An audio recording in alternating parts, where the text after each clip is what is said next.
Queridos hermanos, es para mí un placer poder compartir esta predicación y poder también compartir el aprecio cristiano durante toda esta semana.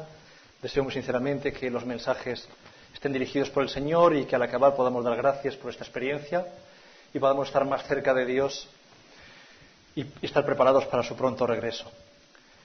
Recuerdo una experiencia que tuve en esta iglesia hace ya 12 o 13 años, un verano colportando con el que fue vuestro pastor, Antonio Ubieto.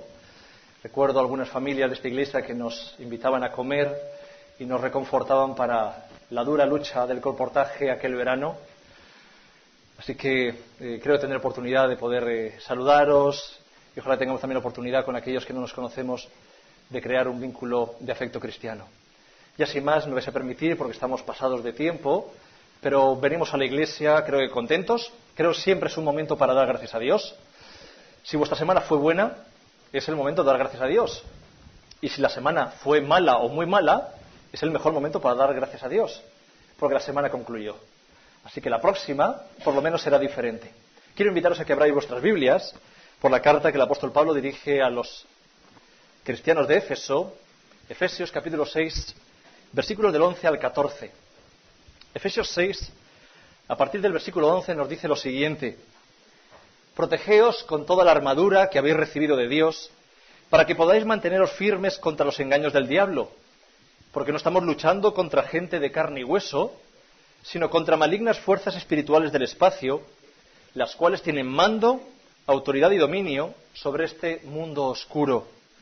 Por eso tomad toda la armadura que habéis recibido de Dios, para que podáis resistir en el día malo y después de haberos preparado bien, manteneros firmes, revestidos de la verdad y protegidos con la coraza de justicia.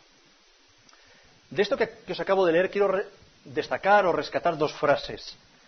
Nos dice el apóstol Pablo que esta coraza de justicia que Dios nos la da para que podamos resistir en el día malo después de habernos preparado bien, protegidos con la coraza de justicia y revestidos de la verdad del Evangelio.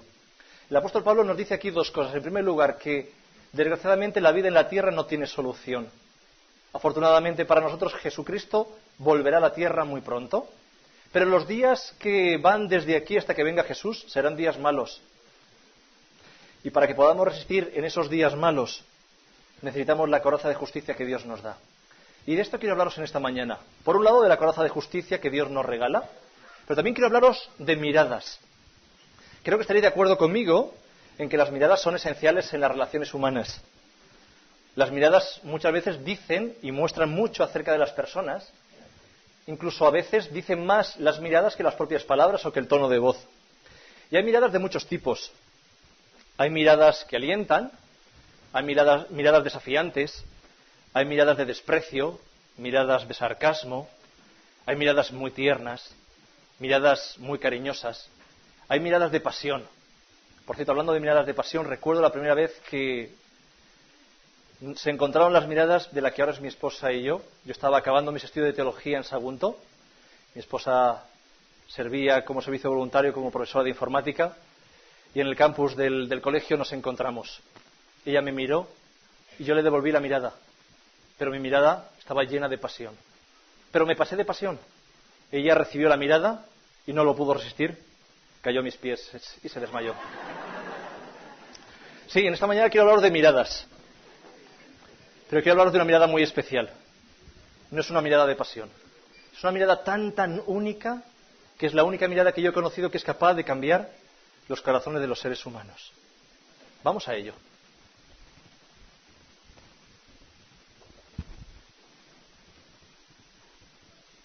Era realmente majestuoso, era impresionante. Medía más de 269 metros. Había lujo en todos los detalles. Según los constructores de ese portentoso transatlántico, era completamente insumergible gracias a una serie de dispositivos prácticamente estancos que teóricamente impedían que se produjera ninguna vía de agua peligrosa. Y como muestra explícita de la seguridad de los constructores, en la popa, en letras doradas, una frase que decía: ni Dios podrá hundirlo. Saludos, despedidas, sonrisas, algunas lágrimas, emoción, tristeza, felicidad. Sentimientos encontrados en 2.224 rostros, ¿sí? 2.224 personas que el 10 de abril de 1912, a las 12 en punto, con esa precisión del carácter británico, partían desde las costas de Inglaterra hacia Nueva York.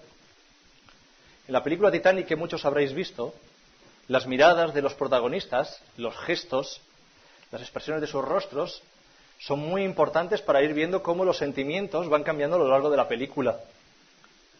Lo que nadie imaginaba es que solo 5 días después, el 15 de abril, 1.513 personas morirían en una de las tragedias navales más desgarradoras. Ni siquiera los botes salvavidas permitieron prácticamente solucionar la vida a esas personas. Pero en la popa había una frase que decía: ni Dios podría hundirlo. 5 días duró el barco. En esta mañana quiero hablaros de la armadura de Dios, de la justicia de Dios y también de las miradas. ¿Qué es la justicia? ¿Qué es la armadura de justicia que nos da Dios? Cuando uno va al diccionario descubre que la palabra justo o justicia significa ser justo, es saber reconocer lo que es correcto, ser equilibrado, ser ecuánime. Creo que para un cristiano ser justo, ser ecuánime, es reconocer que tú y yo dependemos de Dios, incluso en algunos momentos donde no nos gusta depender de Dios. Si fuéramos cristianos convertidos, genuinos, si tuviéramos esa relación que tuvo Enoc con Dios, dependeríamos de Dios en todas las áreas de nuestra vida. Pero los seres humanos, incluso los cristianos, muchas veces depositamos en Dios ciertas confianzas, pero hay ciertas áreas que son solamente nuestras. Ser justo como cristiano es reconocer que incluso en los momentos en los que no queremos, también dependemos de Dios. Por lo tanto, para los constructores del Titanic, era justo reconocer que ese monstruoso barco no podía ser destruido por Dios. Era una estructura completamente acorazada. Bueno, casi, durante 4 días. El texto bíblico nos habla de la coraza de justicia que da Dios. Por lo tanto, la coraza de Dios tiene que ser muy diferente que la armadura del Titanic. ¿En qué consiste la coraza de justicia que da Dios? Permitidme que lo ilustre con una experiencia que viví hace algún tiempo. Conocí a un joven que me contó su historia. Era hijo de un pastor adventista. El día siguiente de cumplir 18 años, habló con su padre y le dijo: papá, vamos al salón porque tenemos que conversar. Papá, yo sé que tú amas a Dios, yo sé que eres un pastor honesto, que te entusiasma predicar el Evangelio. Yo durante todos estos años te he respetado, pero sabes que ayer cumplí 18 años. Y sé que es duro lo que te voy a decir, pero debes escucharlo. Yo no creo en tu Dios, no creo en tu iglesia y no creo en la segunda venida. Me gustan mucho las discotecas y me gustan aún más las chicas. Y siendo cristiano no voy a poder disfrutar de eso. Así que a partir de ahora, como yo te he respetado en estos años, quiero que me respetes.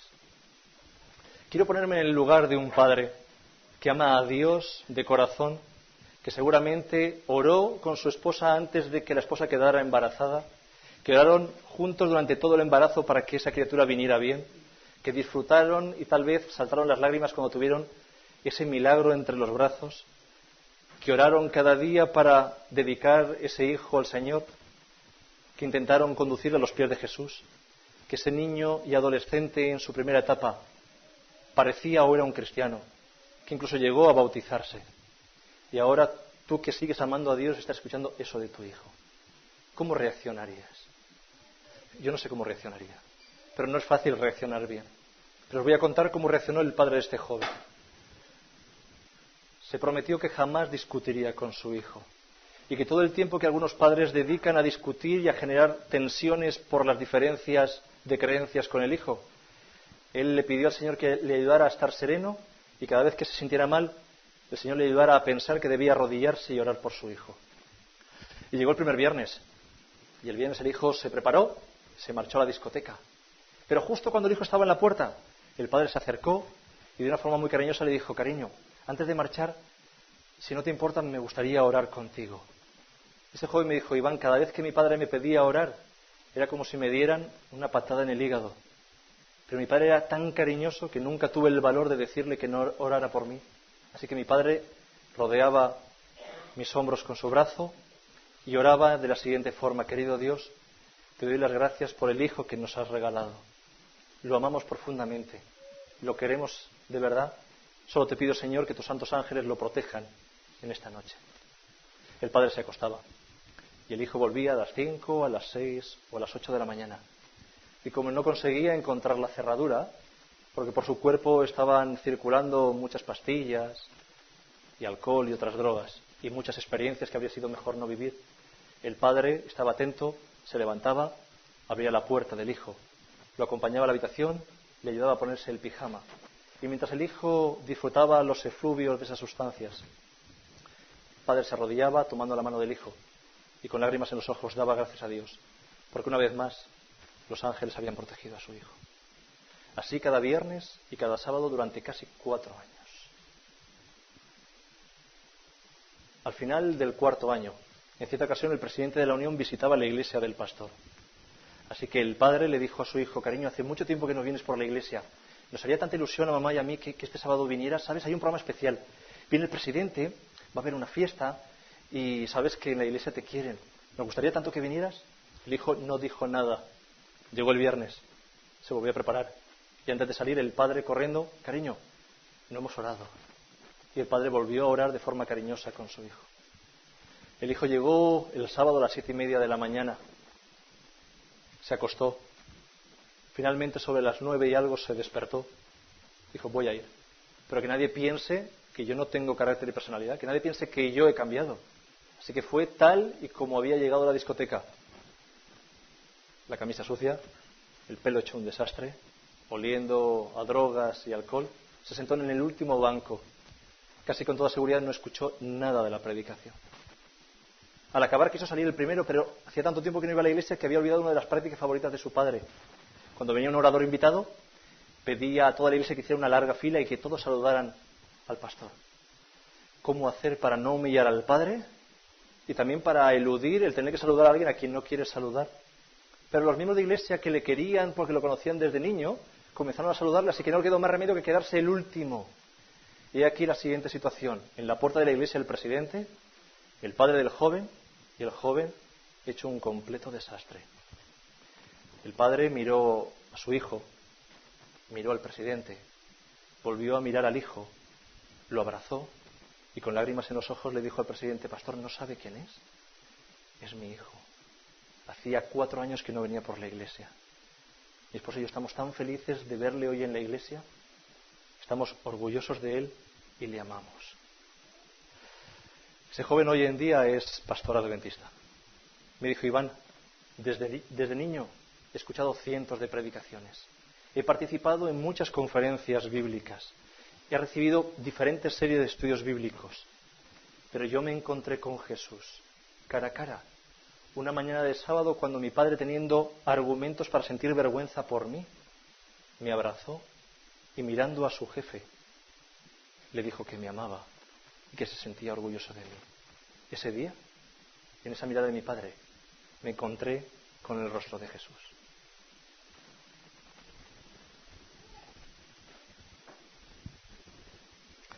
Ese padre, no tengo la menor duda, llevaba colocado sobre sí la armadura de justicia que da Dios. Ese juego de miradas era la consecuencia de la bendición, que es llevar sobre uno mismo el regalo de dejarse transformar por el Espíritu Santo. Cuando uno mira cara a cara a Jesús de forma sincera, de verdad, se produce un milagro. Esa persona se transforma en un cristiano y va a partir de ahí a razonar, a decidir y a obrar a través de la justicia de Dios y no a través de la propia justicia humana o de la tendencia pecaminosa. Por eso el apóstol Pablo llama a este proceso, a este milagro que Dios hace en nuestras vidas, la coraza de justicia, porque nos protege incluso a nosotros mismos de nosotros mismos. Hay muchos personajes en la Biblia que me apasionan, pero hay uno con el que me siento especialmente identificado y no es por lo bueno, es por lo malo, porque muchos de sus defectos los tengo yo.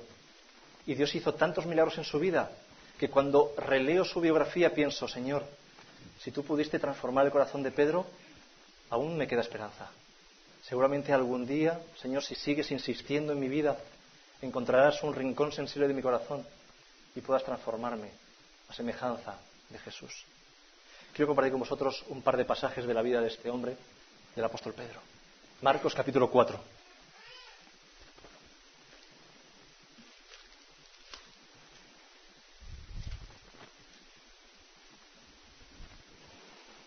A partir del versículo 35 del capítulo 4 de Marcos dice lo siguiente. Al atardecer de ese día, Jesús dijo a sus discípulos: pasemos a la otra orilla. Despidieron a la multitud y lo llevaron en la barca tal como estaba. Había también con él otras barcas. Y se levantó una borrasca que echaba las olas dentro de la barca y se estaba hundiendo. Pero Jesús estaba en la popa durmiendo como un bendito sobre un cabezal. Lo despertaron de forma brusca y le dijeron: pero maestro, ¿te parece bonito estar durmiendo cuando nos estamos hundiendo? Jesús, con toda la seguridad que da el saberse al lado de su Padre, se levantó y con autoridad como solo Jesús podía tener, reprendió al viento y al mar y dijo: cállate y enmudece. Y al instante cesó el viento y el mar se tornó en una balsa de aceite. Y Jesús miró a los discípulos y les preguntó: ¿por qué tenéis miedo? ¿Aún no confiáis en mí? Entonces sintieron gran temor y se decían el uno al otro: ¿quién es este que hasta el viento y el mar le obedecen? Permitidme que visualicemos la situación. Los discípulos ya llevan mucho tiempo de convivencia con Jesús. Han visto que el trato de Jesús es exquisito. No han podido encontrar un solo fallo en él. Es simpático, es gracioso, es bondadoso, está lleno de amor, es cariñoso, es elegante en sus formas. Y han visto además un montón de milagros. Jesús está agotado después de una intensísima jornada y está durmiendo. ¿Cómo sería la tormenta que se desata para que los discípulos pescadores avezados y experimentados tengan pánico? Debió ser una tormenta espectacular para que tengan miedo. Evidentemente los discípulos no tienen la calidad de trato que tiene Jesús y lo despiertan de un empujón y le dicen: pero pabila, que nos estamos hundiendo y tú aquí durmiendo. Y Jesús, sereno, acaba por solucionar la situación. Pero sabéis, las dos últimas frases del texto me hacen pensar. Entre los discípulos está también Pedro. Y mirándoles a todos, pero también a Pedro, yo creo que con lágrimas en su garganta, le dice a Pedro: pero ¿por qué tienes miedo? ¿Qué más debo hacer para que confíes en mí? ¿Por qué hace esta pregunta Jesús? ¿La situación no es suficientemente amarga como para que realmente tengan miedo? Fijaos, si releemos los pasajes anteriores, descubrimos que Pedro y el resto de los discípulos han visto en directo, han sido testigos de cómo Jesús ha sanado a un leproso, de cómo Jesús sana al criado de un centurión romano, cómo Jesús ha sanado a la propia suegra de Pedro, cómo Jesús sana a muchos enfermos, a un endemoniado y a un paralítico. Jesús les ha dado muestras de quién es. ¿Han tenido ellos el privilegio, a diferencia de otros humanos, de ver quién es realmente Jesús? Claro que sí. La voz de Jesús está rota mirando a Pedro y a los discípulos. ¿Qué más tendré que hacer para que no tengáis miedo? Para que confiéis en mí. ¿No os he dicho yo que si estáis a mi lado nada os puede ocurrir? Permitidme otro episodio. Evangelio de San Mateo, capítulo 14.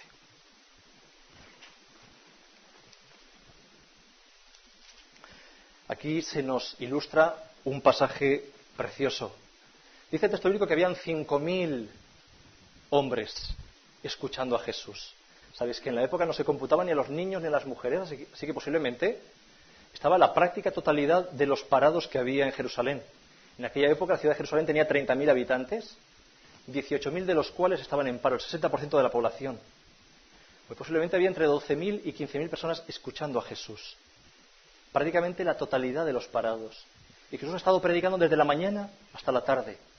Y llegan los discípulos y le dicen a Jesús: mira, despídelos rápido, porque no han comido y nos van a pedir de comer. Y aquí no hay comida. Muy sensibles los discípulos.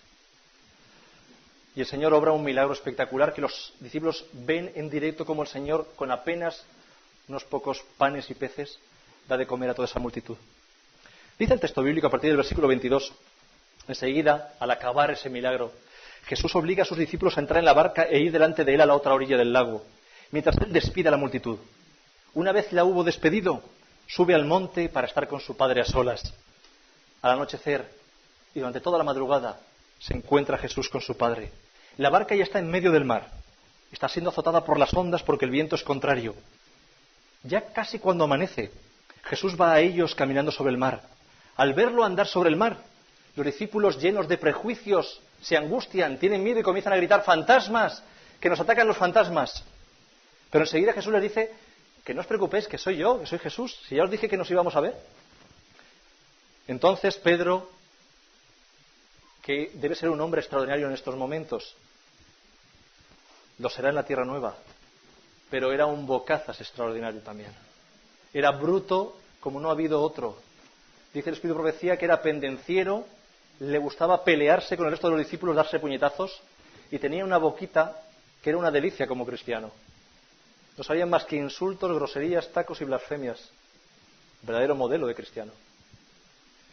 Y Pedro dice a Jesús: Señor, si realmente eres tú, permite que descienda de la barca y camine por encima del mar. Y el Señor dice: ¿quieres venir a mí? Ven a mí. Dice el texto bíblico que Pedro desciende de la barca, mira a Jesús y camina por encima del mar. Pero hay un instante en el que Pedro se gira, mira a los discípulos y les dice: ¿os dais cuenta, piltrafillas? Yo puedo caminar por encima del mar, pero vosotros no. ¿Os dais cuenta que soy mejor que vosotros? Dice el texto bíblico que en ese instante comienza a hundirse Pedro, y como un crío desconsolado y lleno de pánico, comienza a gritar: Señor, sálvame, que me ahogo. Y Jesús le tiende la mano, lo saca del agua y lo abraza. Permíteme que visualicemos la situación. Pedro y los discípulos han visto muchos milagros de Jesús. Han visto la ternura, los detalles, el cariño, un carácter único, el de Jesús. Cómo se relaciona con todo el mundo. Y ahora tienen miedo porque viene un fantasma y Jesús les calma. Pero Pedro es tan prepotente que quiere quedar siempre por encima de los demás. Y Jesús lo sabe. Cuando Pedro le dice a Jesús: Señor, si eres tú, déjame que yo baje de la barca y pueda caminar por encima del mar. Jesús sabe que la razón que le lleva a Pedro a bajar de la barca no es espiritual, no es nada noble, está llena de vanidad. Pero hay un principio bíblico que es que si tú quieres ir a Jesús, Jesús te va a recibir, aunque tus motivos sean hipócritas. El Señor le dice: ¿quieres venir a mí? Ven a mí. Ven con todos tus pecados, ven a mí. Y dice el texto bíblico, aunque no lo diga, que mientras Pedro miró a Jesús, su mirada estuvo puesta en la mirada de Jesús, Pedro caminó por encima del mar. Pero hubo un instante en el que Pedro desvió la mirada y miró a los discípulos. Y les dijo: piltrafillas. Y se hundió. ¿Cómo habrías actuado tú si hubieras estado en el lugar de Jesús? Si yo hubiera estado en el lugar de Jesús y Pedro comienza a gritar: Señor, sálvame, que me ahogo. Pues sí. No te vas a ahogar, te voy a salvar. Pero vas a estar un poquito a remojo para que aprendas la lección. Gracias a Dios que Dios no es como yo. Pedro pidió ayuda, merecía una humillación, pero dice el texto bíblico que inmediatamente el Señor le tendió el brazo, lo abrazó y con lágrimas en los ojos le volvió a preguntar: ¿qué más necesito hacer para que confíes en mí? ¿Por qué Jesús, mirándole con mucho amor, le vuelve a preguntar a Pedro: ¿qué más tengo que hacer para que confíes en mí? Entre el primer episodio que os he contado y el segundo, además de todos los milagros que han visto, Pedro ha sido testigo de cómo Jesús ha sanado a la hija de Jairo. Pedro ha sido testigo de cómo Jesús ha curado a una mujer que padece durante muchos años de flujo continuo. Cómo el Señor ha sanado a 2 ciegos, a un hombre que tiene la mano tullida. Pedro ha conocido que el primo hermano de Jesús, Juan el Bautista, ha muerto por ser fiel a los principios del Evangelio. Y hace apenas unas cuantas horas, Pedro ha visto cómo Jesús ha dado de comer a más de 10.000 personas. ¿Qué más tiene que hacer Jesús para que Pedro decida confiar de una vez por todas en el poder del Salvador? Y quiero hacerte una pregunta. ¿Cuántas veces en tu vida y en la mía no ha habido grandes milagros y en cambio, pasado mañana, cuando venga la próxima prueba, volveremos a dudar del amor de Dios? ¿No es muy triste esto? ¿Qué más tiene que hacer el Señor en tu vida y en la mía para que de una vez por todas nos entreguemos en sus brazos y le entreguemos todas las áreas de nuestra vida? Permíteme que concluya con una última ilustración. Estando en Argentina, tuve el privilegio de servir como pastor de jóvenes, como capellán de los internados de la Universidad Adventista del Plata. A mí me encanta trabajar con niños y con adolescentes, así que yo estaba en mi salsa. Tenía cerca de 800 jóvenes, así que era una experiencia espectacular, un reto muy difícil de lograr, pero por la gracia de Dios hubo experiencias muy bonitas. Era muy difícil poder visitar con frecuencia a todos los alumnos, así que yo me había hecho un plan de trabajo y cada 2 meses, 2 meses y medio, visitaba a todos los alumnos. Recuerdo que la experiencia que os voy a contar se produce en el momento en el que visito por primera vez cierta habitación. Era ya tarde, el internado estaba cerrado, así que llamo a la puerta Me contestan, reconozco que hay varias voces, y cuando abro la puerta me encuentro que hay 4 alumnos en esa habitación. Era mi primera visita. Mi primera visita no solía hablar mucho de religión, porque quería que hubiera cierta confianza, cierto afecto hasta que llegáramos a ese punto, ¿no? Así que en la primera visita pues hablábamos de las diferencias culturales, de cuestiones así curiosas de España y de Argentina. Recuerdo que 3 de los jóvenes eran amables, pero había uno que cada vez que yo decía algo, él me llevaba a la contraria de una forma muy áspera. Así que me estaba empezando a caer mal. A los seres humanos no nos gusta que nos lleven la contraria, y menos cuando uno intenta ser amable en el primer encuentro. Acabó la hora y media aproximadamente de visita, y yo acabé asqueado de la visita y de ese joven. Al salir dije, Señor, gracias, porque hay tantos jóvenes en este internado, y hasta dentro de 2 meses y medio no tendré que repetir la experiencia. Pero el Señor nos enseña que las cosas buenas pasan rápido y las malas llegan pronto. Cierta mañana, cuando miraba la agenda para ver qué habitación me tocaba visitar, quedé horrorizado al ver que habían pasado los 2 meses y medio.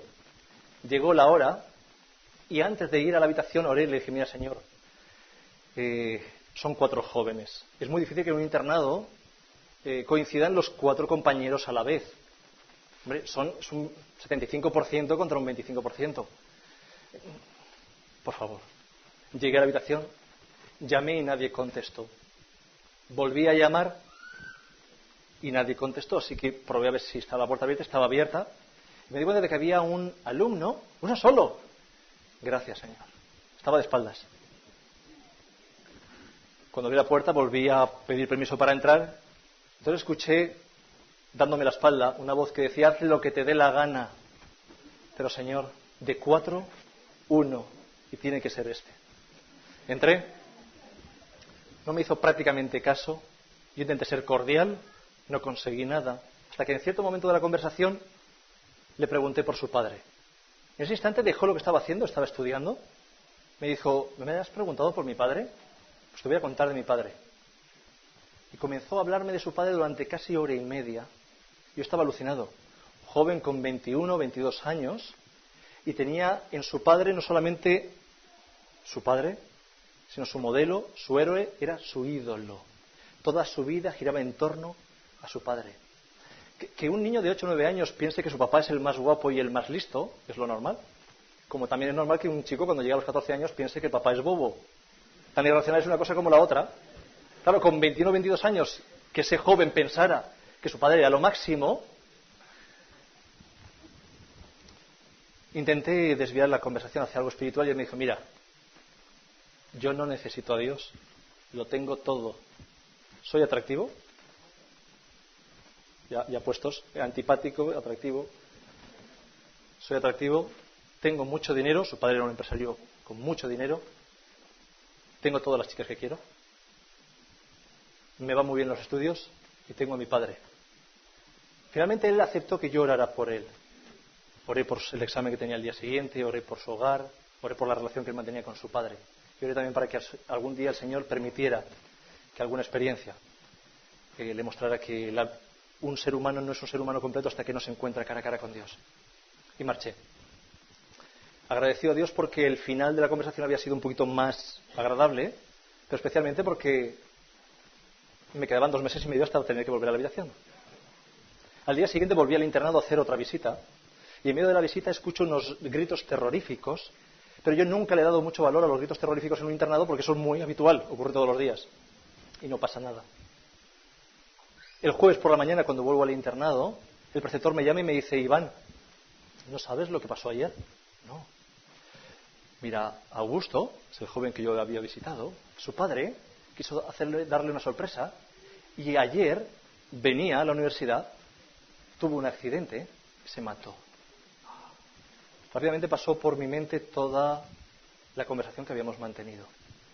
Él no necesitaba a Dios, él lo tenía todo porque tenía básicamente a su padre y todo lo que os he contado. Así que el martes lo tenía todo, hoy no tenía nada. Ese joven marchó 2 semanas a su casa para enterrar a su padre. Finalmente, aunque él no lo deseaba, la madre le obligó a venir a la universidad. Y el capellán general, mi jefe, me dijo, Iván, tú vas a hacer el trabajo con ese joven. Dije, vamos a ver, somos 4 capellanes, me tiene que tocar a mí. Después de esa reacción fui a mi apartamento, me arrodillé, le pedí perdón al Señor, le dije, mira, sabes que no lo voy a hacer con agrado, pero me pongo en tus manos. Sabes que la relación desde el principio no ha sido buena con Él, pero es lo que tienes, utilízame, Señor. Cuando yo fui a su habitación, él hacía como 1 hora y media que había llegado al internado, estaba solo en la habitación, llamé, nadie me respondió, oía muchos ruidos en la habitación, abrí la puerta, había tirado las estanterías, la litera, había vaciado los armarios, había tirado todos los libros, estaba fuera de sí. Cuando noté que se calmaba un poco, me acerqué a él, lo abracé, estuvimos durante unos minutos abrazados. Cuando finalmente se calmó un poquito más, nos sentamos. Mientras yo lo abrazaba, estuve orando, Señor, mira, es la primera vez que se me produce una situación así. Él lo tenía todo y no tiene nada. Qué triste es que en estas circunstancias te tenga que conocer. Pero hoy te tiene que conocer, Señor. Utilízame. No puedo recordar porque es que no recuerdo qué es lo que hablé con él. Pero os puedo asegurar algo. Esa noche él se encontró con el rostro bondadoso de Jesús. Y su vida cambió por completo. Pocos días después, era un domingo, las 6 de la mañana, estaba durmiendo. Cuando noto que alguien está porreando la puerta de mi apartamento, me levanto con cara de besugo, medio dormido, completamente dormido. Cuando abro es Augusto. Me dice, Iván, desde la última vez que me visitaste, he aceptado a Jesús como mi Salvador personal y mi única misión en esta vida es que todos los que me rodean conozcan a Jesús. Me acaba de llamar uno de los trabajadores de mi padre, que está muy cerca de la universidad, está lloviendo y no pueden recoger cereales, así que vente conmigo que vamos a hablarles del amor de Dios. Pero son las 6 de la mañana. Iván, tú me dijiste que lo único importante en esta vida es la segunda venida de Jesús, así que vístete que nos vamos juntos. Me vestí, llegamos al lugar. Nunca he predicado tantas horas seguidas como ese día. 11 horas y media. Excepto 20 minutos para comer. Yo estaba físicamente exhausto. Me encontré además con unos 20 trabajadores. Yo creo que la gente más bruta, más embrutecida y menos delicada que he conocido jamás. Al llegar yo digo, ¿y yo de qué les hablo a esta gente? Que no hablan más que de alcohol, de sexo, de prostíbulos, del dinero para seguir gastando. Bueno, Señor, esta historia ha empezado muy rara, así que tú tienes que ver algo en esto. Sabéis, para mí es una de esas experiencias que uno no merece, pero que nunca tendré palabras suficientes para agradecer al Señor. Al acabar la predicación, esa gente lloraba cuando les presenté el mensaje cierto y seguro del pronto regreso de Jesús y de la resurrección de los muertos. 2 semanas después, Augusto me dijo, Iván, vente conmigo a casa. Mi madre y mis hermanas están destrozadas, mis abuelos también, y no levantan cabeza. Cuéntales lo que tú me has contado a mí. Llegué, al principio el ambiente era tenso porque la familia del padre eran católicos, muy católicos, la familia de la madre eran pentecostales, y para acabar de complicar la cosa llega un proyecto de pastorado adventista. Estuve unos 10 días allí, en ese hogar, conversando con ellos, orando con ellos, las cosas se fueron suavizando, pude presentar el mensaje de esperanza de la Biblia. Me di cuenta que el Señor estaba haciendo cosas que yo ni podía imaginar. Recuerdo que uno de los días era el Día del Agricultor. En la Argentina se celebran muchos días.